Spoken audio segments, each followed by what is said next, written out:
सौरभ एक छोटे शहर का रहने वाला एक साधारण लड़का था जो अपनी मेहनत और ईमानदारी के लिए जाना जाता था। उसके पिता एक फैक्ट्री में मजदूर थे और मां गृहिणी। घर की आर्थिक स्थिति अच्छी नहीं थी, लेकिन फिर भी सौरभ ने पढ़ाई में कभी समझौता नहीं किया।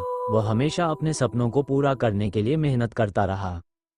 परिस्थितियां इतनी कठिन थीं कि उसे कॉलेज की फीस भरने के लिए रात में एक होटल में वेटर का काम करना पड़ता था।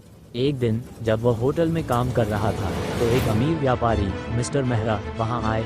उन्होंने देखा कि सौरभ बड़ी लगन से काम कर रहा था, लेकिन उसकी आंखों में कुछ बड़ा करने की चाहत झलक रही थी। अध्याय 2। अनोखा प्रस्ताव। मिस्टर मेहरा को सौरभ की लगन देखकर दिलचस्पी हुई। उन्होंने सौरभ से पूछा, तुम पढ़ाई के साथ ये काम क्यों कर रहे हो?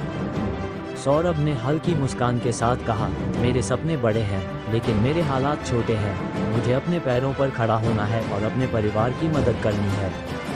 मेहरा जी को उसकी बात पसंद आई। उन्होंने सौरभ से कहा, अगर तुम्हें एक ऐसा मौका मिले जिससे तुम्हारी जिंदगी बदल जाए तो क्या तुम उसे अपनाओगे? सौरभ की आंखों में उम्मीद की किरण जागी। उसने तुरंत कहा, अगर मेहनत और ईमानदारी से कुछ हासिल किया जा सकता है तो मैं किसी भी मौके के लिए तैयार हूँ। अध्याय 3। नया सफर। मेहरा जी एक बड़ी कंपनी के मालिक थे। उन्होंने सौरभ को अपनी कंपनी में इंटर्नशिप करने का मौका दिया। सौरभ के लिए यह एक सुनहरा अवसर था। वह अपनी पूरी मेहनत से काम में जुट गया। ऑफिस में भी उसने वही लगन दिखाई जो वह होटल में काम करते समय दिखाता था।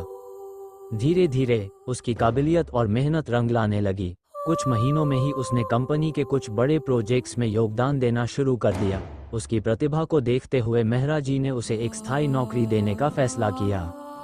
अध्याय 4। सफलता की राह। सौरभ ने अपने संघर्षों को पीछे छोड़ते हुए अपनी मेहनत के बल पर नई ऊंचाइयों को छू लिया। कुछ सालों में ही वह कंपनी का एक महत्वपूर्ण हिस्सा बन गया। अब वह अपने परिवार की आर्थिक स्थिति को सुधार चुका था और अपने छोटे भाई बहनों को अच्छी शिक्षा दिलवा रहा था। अध्याय 5। मौका जिसने सब बदल दिया। एक दिन उसी होटल के बाहर खड़े होकर सौरभ ने पीछे मुड़कर देखा। वह याद कर रहा था कि कैसे एक छोटे से मौके ने उसकी पूरी जिंदगी बदल दी। उसने महसूस किया कि जिंदगी में संघर्ष और मेहनत से जब कोई मौका आता है तो उसे पकड़ना जरूरी होता है, क्योंकि वही मौका आपको आपकी मंजिल तक पहुंचा सकता है। मौके हर किसी को मिलते हैं, लेकिन उन्हें पहचान कर सही समय पर अपनाने वाले ही सफल होते हैं।